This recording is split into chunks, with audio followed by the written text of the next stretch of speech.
नमस्कार, स्वागत, सत्कार, बेहद आभार दोस्तों। मैं आपका लोकपाल सिंह फिलहाल मौजूद हूँ नगर तहसील में। जैसा कि आप साथ में एक महिला देख पा रहे हैं जो कि पेशे से चिकित्सक हैं। इनके साथ में एक बहुत बड़ा फ्रॉड हुआ है। इनके ही स्टाफ के कर्मचारियों ने तकरीबन 80 लाख रुपए के आभूषण एवं नकदी को पार कर लिया है। लेकिन इन तकरीबन इस घटना को 2 महीने हो गए, लेकिन कोई सुनवाई नहीं हुई। बात करते हैं। कॉलेज में पढ़ती है और वो 1.25 करोड़ के पैकेज पे है और सालाना उसकी 25 लाख जाती है, लेकिन वो सालाना नहीं लेके जब उनकी अपनी मोनोपोली रहती है, जब वो फीस डिमांड करते हैं हम लोगों को देनी पड़ती है। तो इस बार अक्टूबर में फीस थी तो उन्होंने मई में डिमांड कर ली और उन्होंने कहा उसका जब फी डिपॉजिट हो जाएगी तभी बच्चों को पीयूसी में बैठने मिलेगा। तो मुझे थोड़ी सी दिक्कत आई और मैंने उसकी फीस डिपॉजिट कर दी। तो मैंने उसके बाद ये सोचा कि जो थोड़ा बहुत भी कैश और गोल्ड पड़ा है मैं इन सबको बिस्किट में कन्वर्ट कर देती हूँ, जिससे कि कभी भी बच्चे का होगा तो मैं गोल्ड लोन ले पाऊंगी। तो 22 तारीख को मेरी बिटिया आई हुई थी यहाँ पर, वो जयपुर चली गई और 23 तारीख को मेरे पीआरओ जो रमेश जी हैं उनके यहाँ से मेरी तिजोरी आई। 25 तारीख को हम कैश वगैरह लेकर वहाँ पहुंचे। वहाँ हमारा रवि सराफ से पहले बात हो चुकी थी। हमने लाख रुपए एडवांस रवि सराफ को दे दिए थे और हमने उनसे बिस्किट की डिमांड की थी। उन्होंने एंड टाइम पे हमें ब्रेड दी, तो हमारे थोड़ा सा डिस्प्यूट हुआ तो हम दे नहीं पाए। तो उस टाइम जो आशीष पटवा था उसका अचानक से, मतलब मैं हमेशा अपना फाइनेंशियल स्टेटस कभी स्टाफ को बताती नहीं थी। ये अलग बात है कि जो इनकम हो रही है वो उनको थोड़ी बहुत पता रहती थी, थोड़ी बहुत क्या पूरी पता रहती थी। तो उस पैसे को देख के आशीष पटवा का फर्स्ट कमेंट था कि मैडम इतना इतना खजाना कितना छुपा रखा है।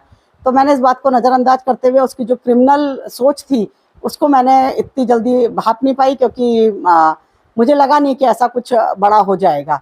फिर उसके बाद हम लोगों ने 27-28 के आसपास शायद गोल्ड बिस्कुट लिया। एग्जैक्टली मुझे ध्यान नहीं है, वो मैं आपको पूछ के बता दूंगी।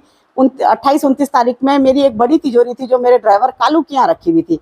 जब वो मेरे पास आई तब इन लोगों को ऐसा लगा कि बहुत ज़्यादा कुछ सामान है, कैश है, इसलिए ये बड़ी तिजोरी मंगाई गई है। 31 तारीख को आशीष पटवा छुट्टी लेता है मेरे पुराने ड्राइवर जितेंद्र पटवा के साथ। ये जो है गोवर्धन जाता है, गोवर्धन के आगे बहज करके जगह है, वहां पर ये लोग इन लोगों की प्लानिंग प्लॉटिंग होती है, जैसा कि पुलिस का अंदेशा है। लेकिन और उसके बाद 4 तारीख को ये इसको अंजाम दे देते हैं। नॉर्मली चोरी हमेशा रात में होती है, दिन में होती नहीं है। और इस कॉलोनी में मेरे घर में होने वाली चोरी पहली चोरी थी, ठीक है। उसके बाद 1-2 चोरी हुई हैं और दिन में जो है दोपहर में 3:36 पर 2 बंदे बाइक से आते हैं।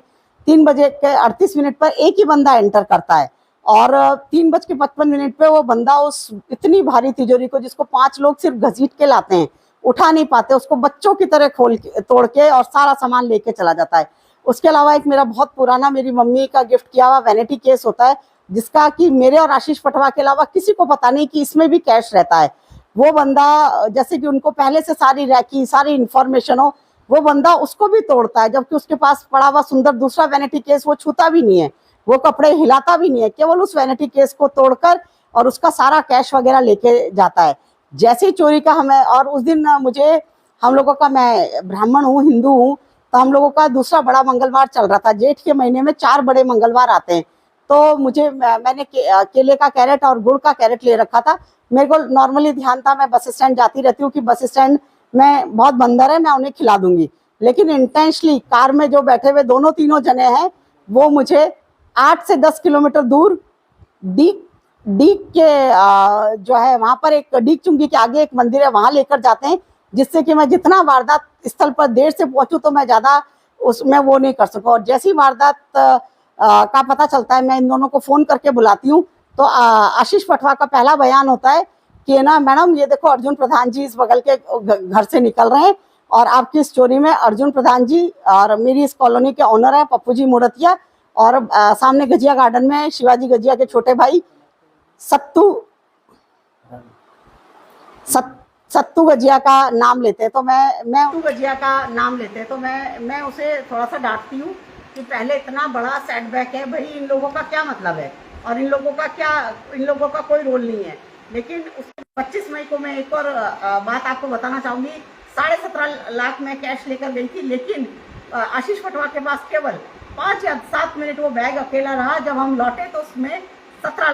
आशीष पटवा, मेरे पीआरओ रमेश जी और कालू, इनकी एक मीटिंग होती है जो कि आशीष पटवा बुलाता है और आशीष पटवा कहता है कि हम तीनों नौकरी छोड़ देते हैं। जिस नौकरी की उसको इतनी मतलब वो डेस्परेट था जिसको करने के लिए, अचानक से 8 तारीख को छोड़ने के पीछे क्या मकसद थी? सब स्विमिंग पूल पार्टी, ड्रिंक्स की पार्टी। ये एक छोटी सी 10 बाय 10 की जूते की दुकान के मालिक का बेटा है, जिसकी 6 बहनें हैं, जिन्होंने सारी जिंदगी केवल जिम्मेदारी संभालने में लगा दी। आज उनकी 72 वर्ष की उम्र है। इसके पास 4 तारीख के बाद इसके पास आशीष पटवा के पास कौन सी लॉटरी खुली है? जो बंदा 1 घंटे की छुट्टी नहीं करता है, उसने जून के महीने में 8 से 10 जो है आईजी सर के पास गई। आईजी सर ने 9 जून को यहाँ जो सीओ है आशीष जी प्रजापत, उनको ये दे दी। लेकिन आशीष प्रजापत जी एक दिन आते हैं, तिजोरी को उलट पलट करके देखते हैं, उसके बाद ना उनका मेरे से कोई कांटेक्ट और उनका ना कुछ आगे उनका वो रहता है।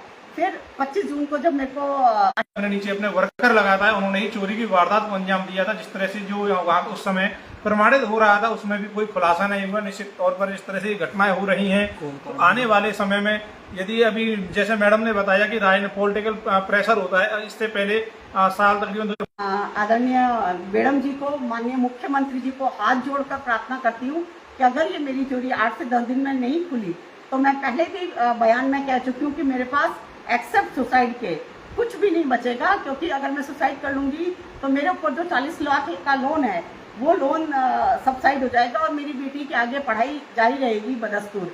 लेकिन मैं आपका इस चीज़ के तरफ भी आपको अवगत कराना चाहती हूँ कि मेरी बेटी का पूरे ब्रह्मांड में वो 18-19 साल की टोटल उसकी एज है, उसका मेरे अलावा कोई भी नहीं है।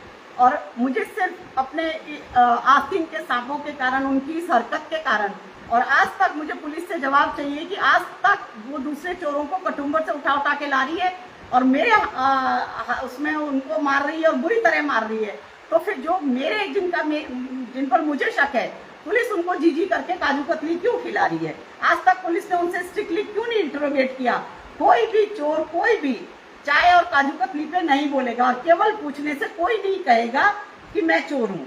और आज तक पुलिस ने स्ट्रिक्ट इंटरोगेशन नहीं किया। मेरा पैसा ये लोग दोनों हाथों से उड़ा रहे हैं। इनकी ड्रिंक्स की पार्टी, इनका उसकी मैं आपका एक और ध्यान अवगत कराना चाहूंगी कि आशीष पटवा की मदर के घुटने दोनों खराब हैं। 4 साल से मैंने जब आशीष पटवा को फोर्स करा, आशीष पटवा नहीं गया। लेकिन जैसे ही यह हादसा होता है कि नगर में पूरी तरह से उसकी बदनामी, पुलिस हाथ उठाए खड़ी है। पुलिस की नपुंसकता के कारण आज मैं मौत के कगार पे खड़ी हूँ। हो सकता है पुलिस कुछ नहीं करना चाहती और पॉलिटिकल प्रेशर करके, या आगे आप जानते हो पुलिस के और कैसे होते हैं, पुलिस क्यों काम नहीं करती। मैंने एक और चीज़ से अवगत कराना चाहती हूँ, मेरी जांच अब मनीष शर्मा जी जो कामा के SHO हैं उनको ट्रांसफर हो गई। आज 6 दिन हो गए। मैं हाथ जोड़ के प्रार्थना करती हूँ कि जितना जल्दी हो सके मैं मतलब इसका खुलासा किया जाए। जो इसमें 3 या 4 जो बंदे हैं उनसे स्ट्रिक्टली इंटरोगेशन किया जाए। 1 या 2 दिन के इंटरोगेशन की जरूरत है। मेरा मामला बिल्कुल साफ है क्योंकि मैंने दीक्षा ले रखी है। मेरे घर में कोई आता नहीं, मैं कहीं जाती नहीं। इसके बारे में आप सब जगह पता कर सकते हैं। मैं 9 to 5 हॉस्पिटल के बाद घर के बाद सुबह भी पूजा पाठ, शाम को भी पूजा पाठ। मेरा इसके अलावा कहीं कोई वो नहीं है। तो जब 25 मई से पहले जब 20 लाख पड़ा हुआ था, आधा किलो गोल्ड पड़ा हुआ था, सोचने की बात है कि तब क्यों नहीं चोरी हुआ। और जब आशीष पटवा और मेरे स्टाफ को पता चला तभी ये क्यों चोरी हुआ।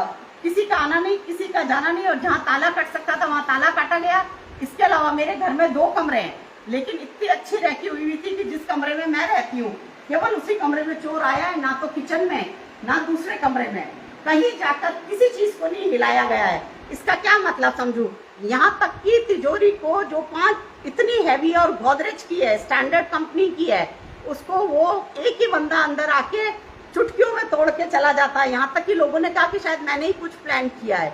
तो लोगों का तो मैं क्या कह सकती हूँ। लेकिन आज तक मैं अगर इतना भटक रही हूँ, 4 बार 9 जून, 25 जून, 26 जुलाई, 2 अगस्त IG के पास जा चुकी हूँ।